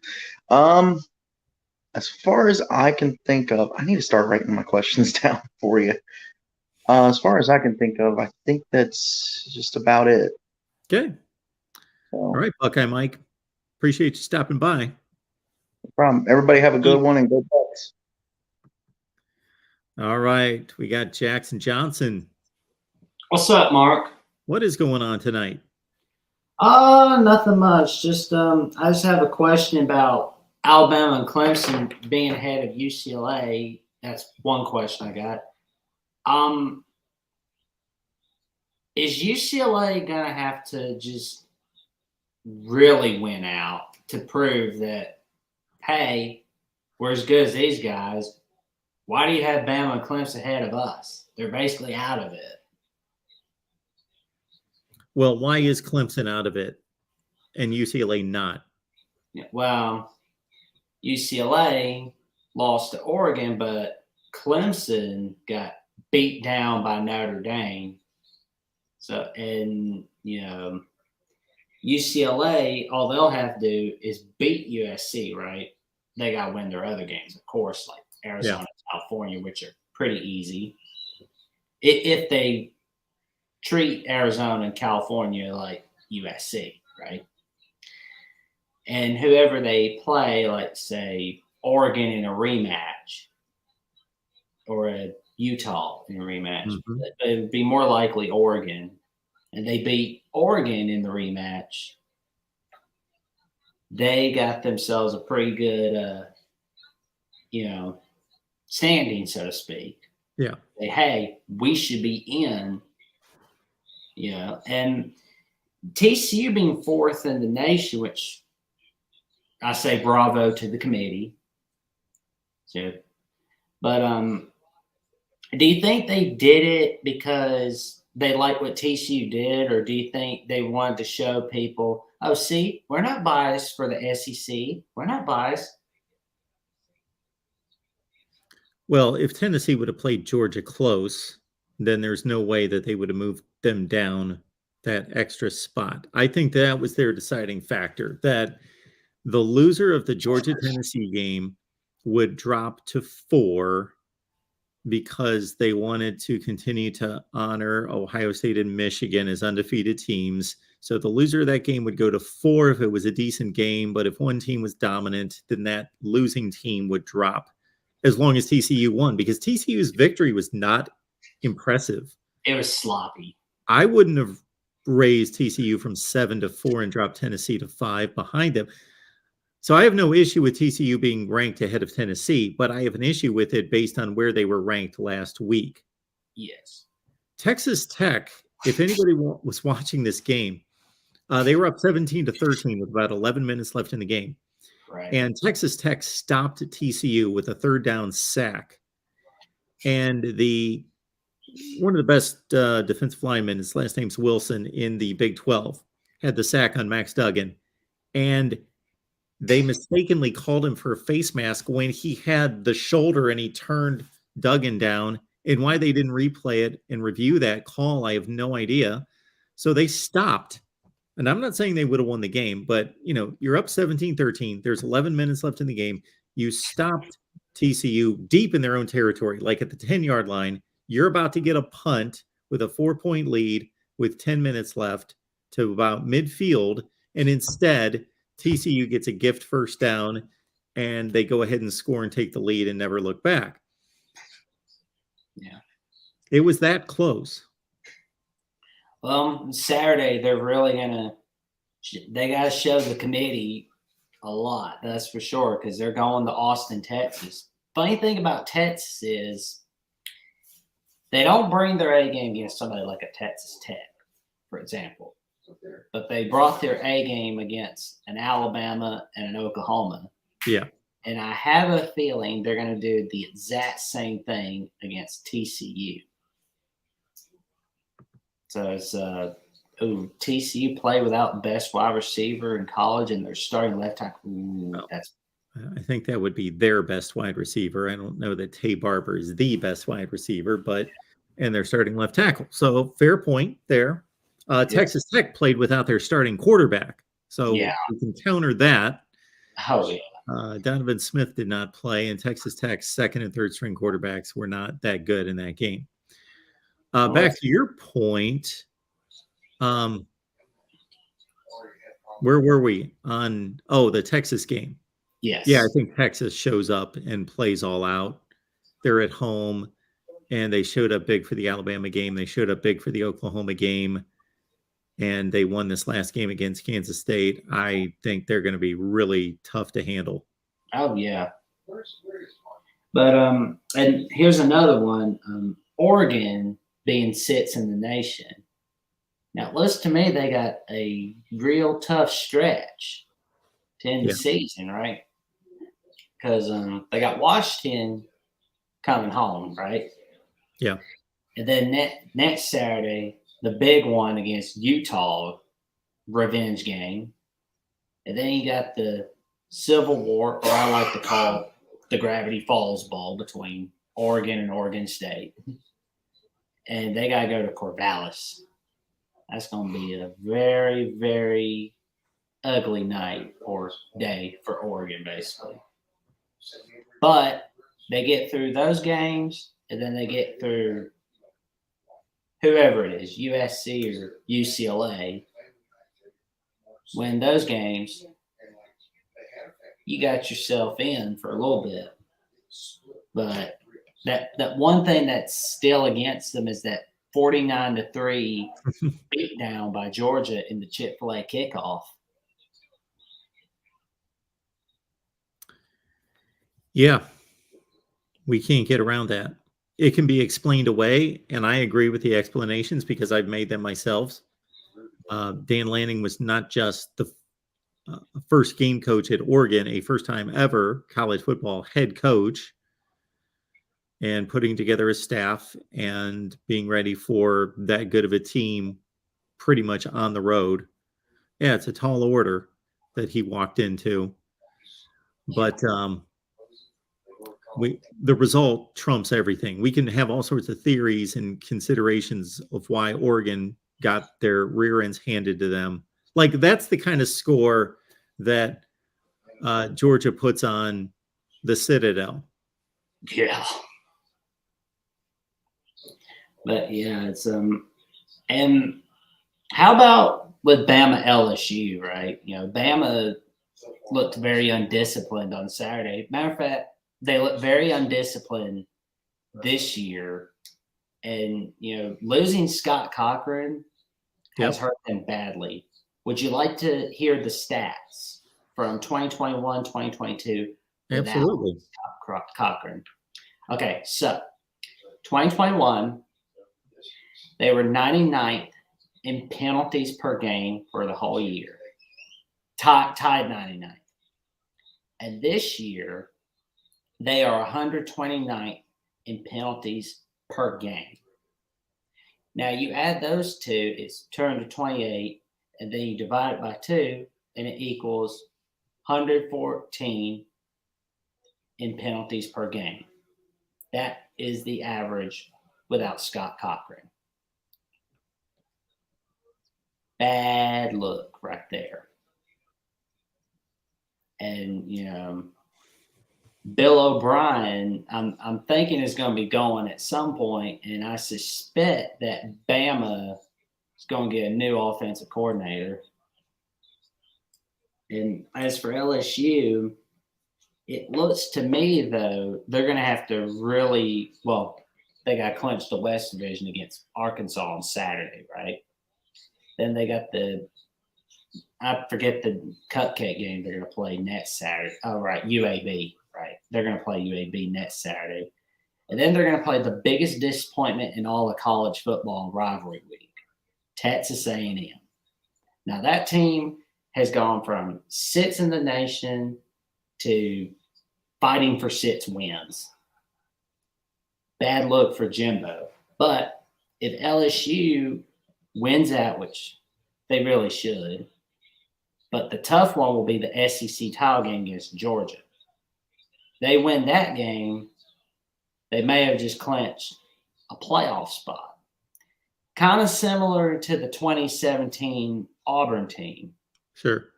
Where they lost to LSU, they lost to Clemson, but they kept winning.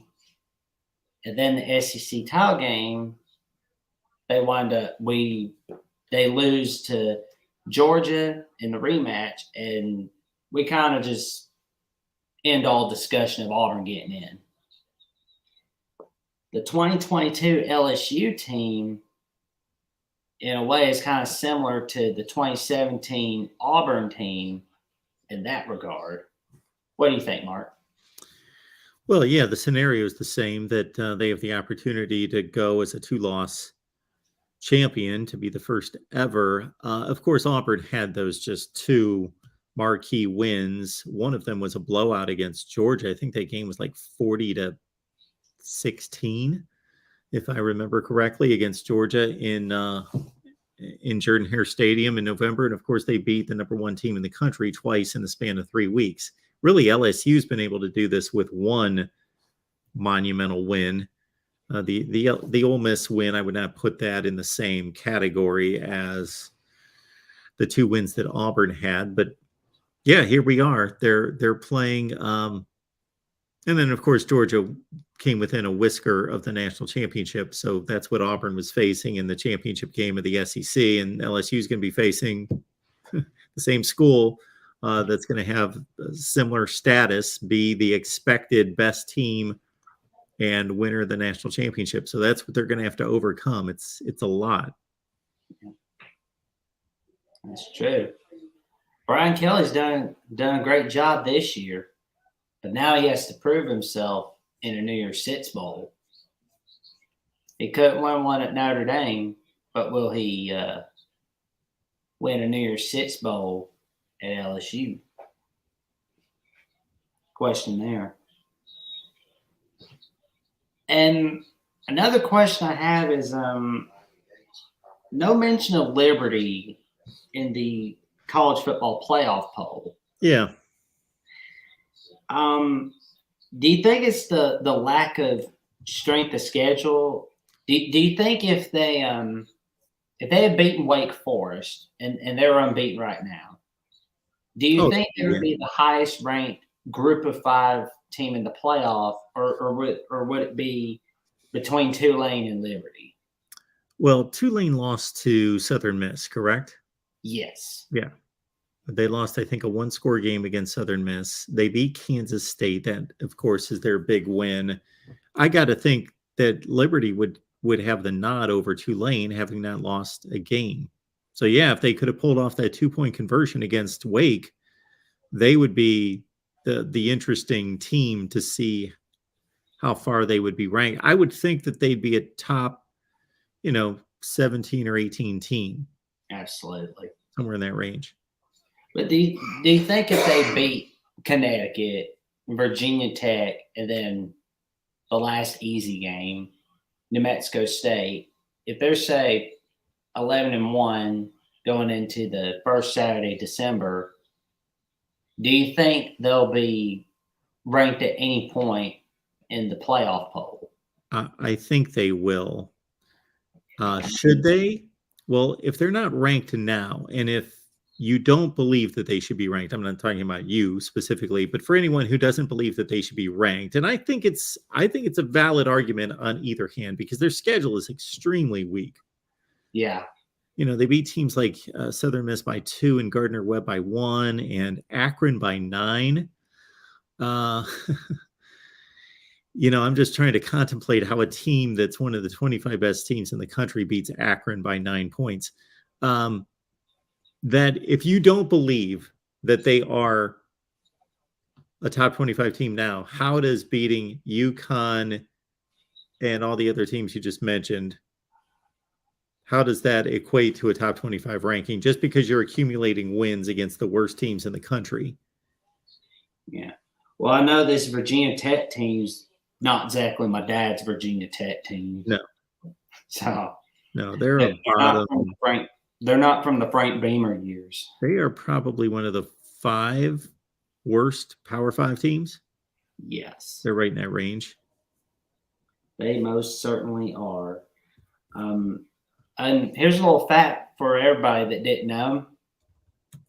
Last Saturday, when Liberty beat Arkansas, was their first win in school history against an SEC school. In how many games? Do you know? I honestly don't know, but let me check. Well, I don't think I have that much time to check. Yeah, let's not go through the entire conference. But Liberty's not been playing football for that long. So, but they do schedule SEC teams. So I would guess it's probably 8 or 10 games. Yeah. I don't see SEC teams in their future schedules anytime soon, because next year they'll be going to the Conference USA. And I know that Hugh Freeze, had that contract extension a week or so ago with Liberty, that 8-year contract extension to 2030. Do you think he's still going to take a look at that Auburn job? Or do you think he's happy where he's at the moment? I think we've seen a lot of head coaches sign extensions that didn't mean anything, that they still ran to the next best job they could find. Auburn certainly has shown us that they are willing to pay off buyouts. Mike Leach, for example, signed a contract extension, but then 2 weeks later goes to Mississippi. Yeah. And Auburn has paid out 2 buyouts since 2019. Yeah. 2 major buyouts, and they may help Hugh Freeze pay a buyout. Yeah. Or pay Liberty. It was $21 million for Gus Malzahn. Yeah. And it was $15 million for Brian Harsin. It's in whip. So yes, I don't know what Hugh Freeze, there is something to be said about quality of life and wanting to stay somewhere and live somewhere, and who knows if he's cleaned up his life. I don't know. I'm not the judge of that. Yeah. And whether he enjoys Liberty or that was just a job that he knew would be a stepping stone, and he's done a hell of a job because they're really good. And I got to think he's looking for the big job. Yeah. Well, I mean, Auburn did hire Bruce Pearl after the NCAA show cause. So if they can overlook the past transgression, so to speak, which at some point they're probably going to, they'll be good to go. Jackson, do you have any thoughts about this super chat question that's up here? Texas Savage number 3 says, Group of 5 question. Next Tulsa football coach. So Tulsa's right now 1-4 in the conference. They're 3-6. I guess Scotty Montgomery's going to be shown the door.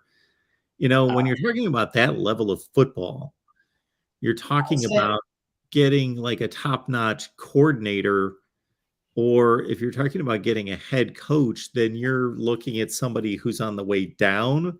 Like a Clay Helton lost the USC job and landed up at Georgia State, that type of situation. But if you're looking for an up-and-comer, I don't know who those people are. Garrett Those guys Riley are. from TCU. Pardon me? Garrett Riley from TCU. Okay, yeah. That's him. Those type of guys. That would be one. I mean, after all, look at the job he did with Matt Duggan this year. Let's see. I know that TCU is first in total yards and offense in the Big 12. Surprisingly, they're third in the passing yards per game. Texas Tech and Oklahoma State are higher. Oklahoma State looked pretty sloppy those last 2 weeks. I believe they don't want to be in Kansas anymore.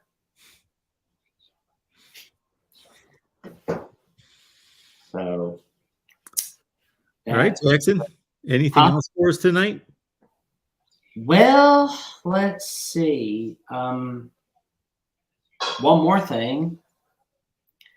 I hope I don't drag on too long. You're good. If you got anything else. Cue the SpongeBob narrator. 30 minutes later. But in all seriousness, USC, same thing with them. They got an easy game. They got Colorado. Yeah. But the next 2 games are going to be tough. UCLA, Notre Dame. They get through those 3 games. Like, they'll get through Colorado, but, just don't treat Colorado as if they're easy.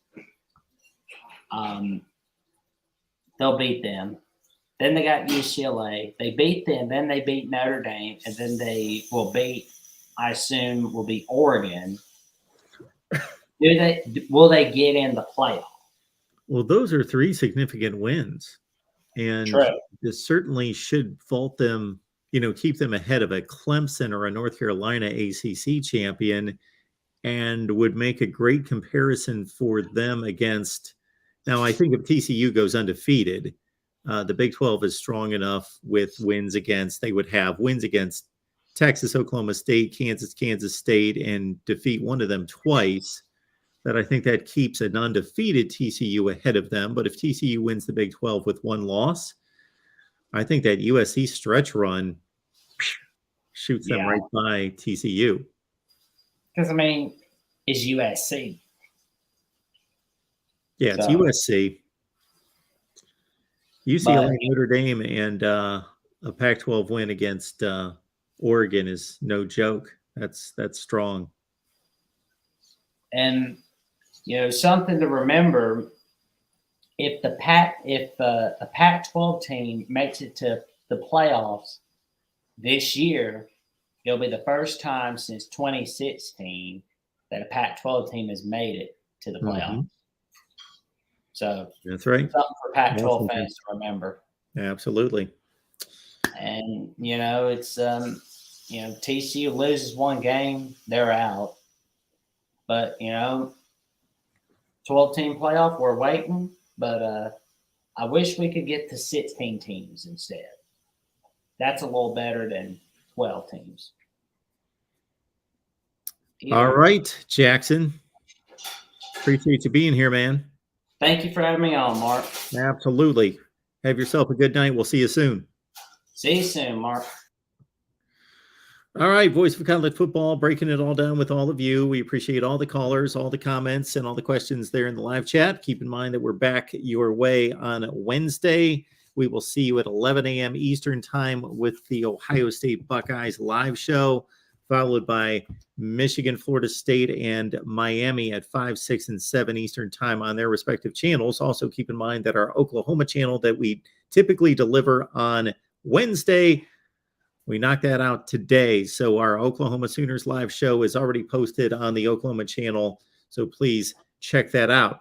Next call-in show on Thursday night. Let's look at the schedule here, the college football schedule, because I usually schedule these Thursday and Friday shows around the games. We really have nothing to deal with there on Thursday. So we've got a Miami show from 8 to 9 on a Thursday. We'll be here live at 9 o'clock Eastern time to take your calls on Thursday night. Then on Friday, we will lead you up to the USC Colorado kickoff at 9:30. So we'll go live, let's say, on Friday from possibly 8 to 9. We'll see what we do there.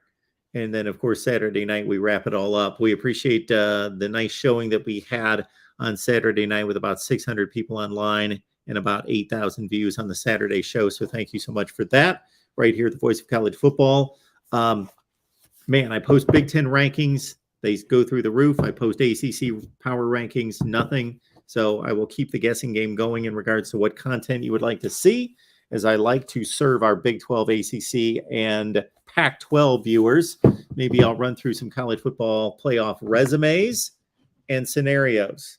Maybe that's what I'll spend my night doing here in the next few days. Right here, the Voice of College Football. See you in 14 hours. Ohio State Buckeyes live at 11 a.m. Eastern time. Thanks for showing up.